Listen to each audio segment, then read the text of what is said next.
दुनिया में हजारों जनजातियां हैं।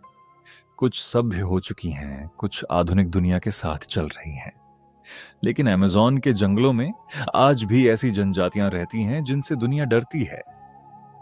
ये वो लोग हैं जो कानून नहीं मानते, सरकार नहीं पहचानते और बाहरी इंसान को मेहमान नहीं, सीधा दुश्मन समझते हैं। अमेज़न का जंगल दिखने में भले ही हरा भरा लगे, लेकिन इसकी हर खामोशी के पीछे खतरा छुपा है। यहाँ ऐसी जनजातियां रहती हैं जो आज भी अपने इलाके की रक्षा जान देकर करती हैं। इनमें से कुछ जनजातियां इतनी खतरनाक मानी जाती हैं कि सरकारों ने उनके इलाकों को नो एंट्री जोन घोषित कर रखा है, क्योंकि वहां जाने का मतलब है या तो आप लौटेंगे नहीं या फिर बिल्कुल बदले हुए इंसान बनकर लौटेंगे। आज की इस वीडियो में हम गिनती के साथ जानेंगे अमेज़न जंगल की 10 सबसे खतरनाक जनजातियां। हर नंबर के साथ खतरा बढ़ता जाएगा, हर कहानी और ज्यादा डरावनी होती जाएगी। और जब हम पहुंचेंगे नंबर 1 पर, तो आपको समझ आ जाएगा कि क्यों कुछ जगहें आज भी इंसानों के लिए नहीं बनी।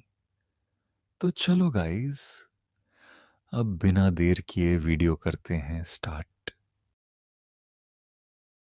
नंबर 10 पर है टूपी जनजाति का नाम ताकत और डर दोनों के लिए जाना जाता था। एक समय ऐसा था जब पूरा इलाका इनके नाम से कांपता था। इनका युद्ध कौशल इतना खतरनाक माना जाता था कि दुश्मन सामना करने से पहले ही पीछे हट जाता था। टूपी लोग सख्त नियमों में जीते थे। जो उनके कानून तोड़ता उसे माफ नहीं किया जाता। आज भले ही ये जनजाति बदल चुकी हो, लेकिन इनके अतीत की कहानियां आज भी लोगों को असहज कर देती हैं। टूपी ये याद दिलाते हैं कि अमेज़न सिर्फ जंगल नहीं, बल्कि डर का इतिहास है।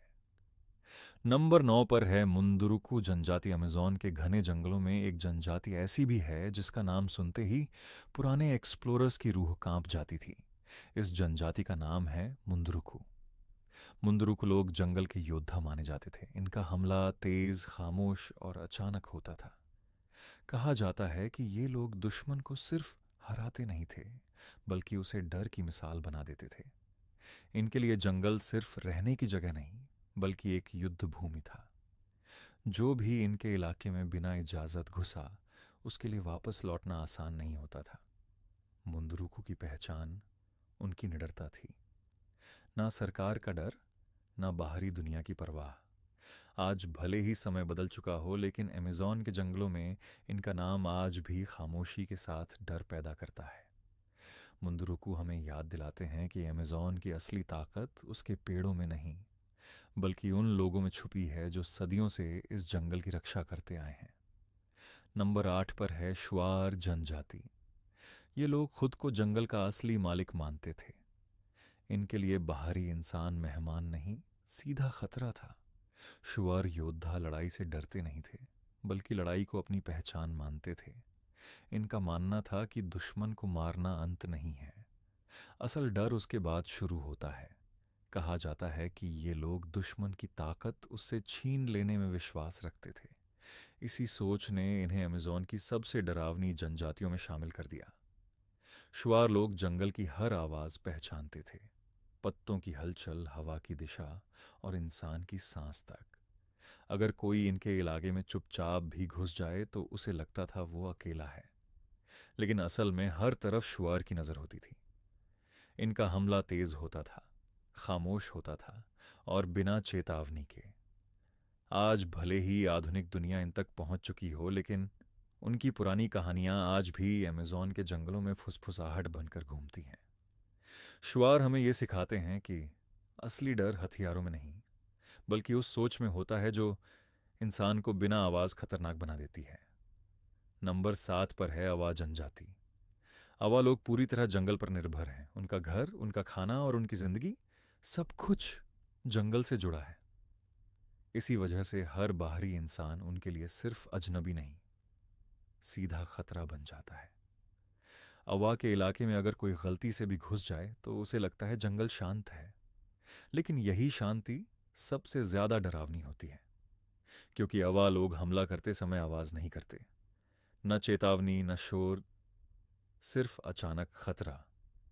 ये लोग जंगल में इतनी सफाई से चलते हैं कि उनके कदमों की आहट तक सुनाई नहीं देती।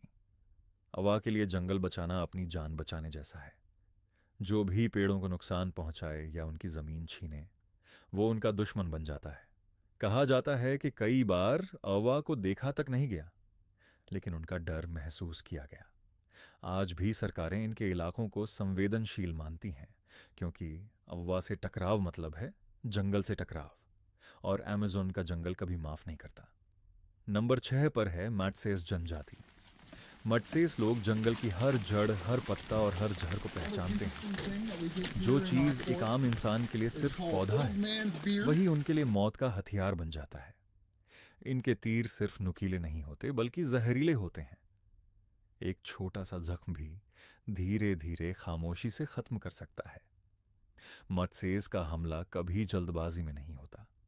ये लोग पहले इंतजार करते हैं, शिकार को पास आने देते हैं, और फिर बिना आवाज काम खत्म कर देते हैं। कहा जाता है कि अगर कोई इनके इलाके में घुस जाए तो उसे खतरे का एहसास बहुत देर से होता है, क्योंकि मटसेस दिखते नहीं, महसूस होते हैं। इनका जीवन सख्त नियमों से चलता है। जंगल के खिलाफ जाने वाला चाहे कोई भी हो, उसे माफ नहीं किया जाता।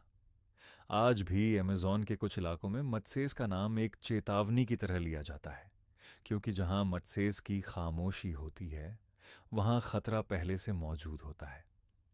नंबर 5 पर है पिराहन जनजाति। पिराहन लोग न भविष्य के बारे में सोचते हैं, ना बीते कल की परवाह करते हैं। इनकी जिंदगी सिर्फ आज में चलती है। इनकी भाषा में गिनती नहीं है, समय की कोई योजना नहीं है, और नियम भी बहुत अलग हैं। यही वजह है कि बाहरी दुनिया इन्हें कभी समझ ही नहीं पाई। अगर कोई इनके इलाके में जाए तो उसे लगता है कि ये लोग शांत हैं, लेकिन यही शांति सबसे ज्यादा डरावनी होती है, क्योंकि पिराहा अप्रत्याशित हैं। आप नहीं जान सकते कि वो अगला कदम क्या उठाएंगे। इनके लिए सभ्यता, कानून और आधुनिक दुनिया सब बेकार है। जो चीज इनकी जिंदगी में फिट नहीं बैठती, उसे ये सीधे नकार देते हैं। कहा जाता है कि कई बार पिराहा लोगों ने बिना किसी डर के बाहरी लोगों को अपने इलाके से लौटा दिया। ना गुस्सा, ना चेतावनी, बस एक साफ संदेश, यह हमारी दुनिया है। पिराहा हमें यह एहसास दिलाते हैं कि खतरा हमेशा हथियारों से नहीं आता। नंबर 4 पर है कयापो जनजाति। इनके शरीर पर बने रंग बिरंगे पेंट सिर्फ सजावट नहीं होते, ये संकेत होते हैं। हर रंग एक संदेश देता है, पास मत आना। कयापो लोग अपने इलाके को पवित्र मानते हैं। उनके लिए जंगल सिर्फ रहने की जगह नहीं, बल्कि एक जीवित ताकत है। जो भी बिना इजाजत इस जमीन पर कदम रखे, वो उनके नियम तोड़ता है। और कयापो नियम तोड़ने वालों को आसानी से नहीं छोड़ते। ये लोग जंगल में इतनी खामोशी से चलते हैं कि दुश्मन को खतरे का अंदाजा बहुत देर से होता है।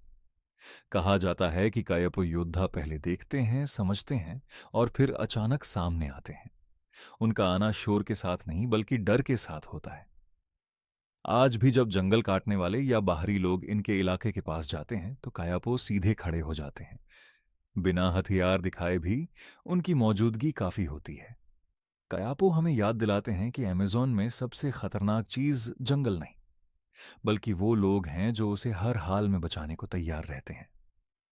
नंबर 3 पर है कोरूबो जनजाति। कोरूबो को क्लब पीपल कहा जाता है, क्योंकि इनके हाथों में हमेशा भारी लकड़ी के डंडे होते हैं। ये डंडे सिर्फ हथियार नहीं, बल्कि इनकी पहचान है। कुरूबो लोग बातचीत में यकीन नहीं रखते। अगर कोई उनके इलाके में बिना इजाजत घुस जाए तो पहले सवाल नहीं पूछे जाते, सीधा हमला होता है। कहा जाता है कि कई बार सरकारी संपर्क दल भी इनके गुस्से से बचकर लौटे हैं। इनकी सबसे डरावनी बात है इनकी आक्रामकता। ये लोग पल भर में हिंसक हो सकते हैं। जंगल में इनकी मौजूदगी पहले महसूस नहीं होती, ना आवाज, ना संकेत, बस अचानक सामने खड़ा खतरा। कुरूबों के लिए बाहरी दुनिया एक दुश्मन है। हर बाहरी इंसान उनके नियमों के खिलाफ है। इसी वजह से इनके इलाके को बहुत संवेदनशील माना जाता है। कुरूबो हमें यह सिखाते हैं कि अमेज़न में सबसे खतरनाक चीज जानवर नहीं, बल्कि वो इंसान है जो किसी भी हद तक जाने को तैयार हो। नंबर 2 पर है यानोमामी जनजाति। यानोमामी लोग शांति में नहीं, संघर्ष में जीना जानते हैं। इनकी जिंदगी शिकार, लड़ाई और बदले के इर्द गिर्द घूमती है। इनके लिए जंगल सिर्फ घर नहीं, बल्कि एक पवित्र ताकत है। जो भी इस जंगल को नुकसान पहुंचाए वो सीधा इनका दुश्मन बन जाता है। यनोमामी योद्धा बचपन से ही लड़ाई के लिए तैयार किए जाते हैं। डर उनकी सोच में शामिल ही नहीं होता।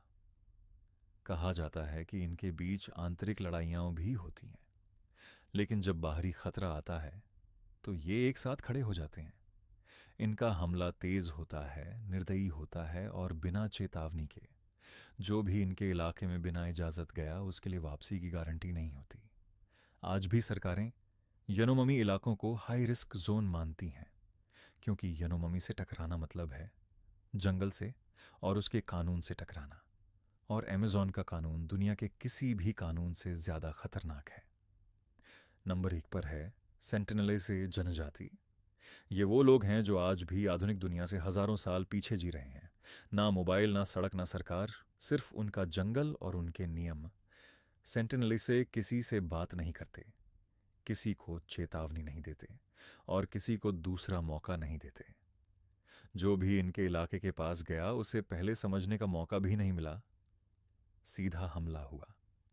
इसी वजह से इस जगह को पूरी दुनिया में NOENTRI जोन घोषित किया गया है।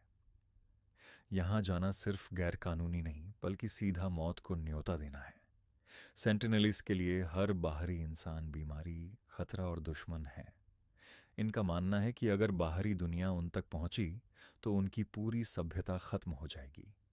इसी डर ने इन्हें इतना खतरनाक बना दिया है कि आज भी हेलीकॉप्टर तक दूरी बनाकर उड़ते हैं। सेंटिनली सो हमें ये याद दिलाते हैं कि दुनिया में आज भी कुछ जगहें ऐसी हैं जहां इंसान का सबसे बड़ा दुश्मन कोई जानवर नहीं, बल्कि वो इंसान खुद है जो हद पार करने की कोशिश करता है। तो दोस्तों, ये थीं अमेज़न जंगल की 10 सबसे खतरनाक जनजातियां। कुछ जनजातियां जंगल की रक्षा के लिए खतरनाक बनी, तो कुछ अपने नियमों की वजह से। अमेज़न हमें यह सिखाता है कि असली डर हमेशा अंधेरे में नहीं होता, कभी कभी वो खामोशी में छुपा होता है। अब आप बताइए, आपको इन सभी में से सबसे ज़्यादा खतरनाक जनजाति कौन सी लगी? कमेंट में ज़रूर बताना। और अगर आपको ऐसी ही रहस्यमयी, डरावनी और सच्ची कहानियाँ पसंद हैं तो चैनल को सब्सक्राइब करना मत भूलना, क्योंकि यहाँ हर वीडियो के साथ रहस्य और डर और भी गहरा होता जाएगा। तो चलो गाइस,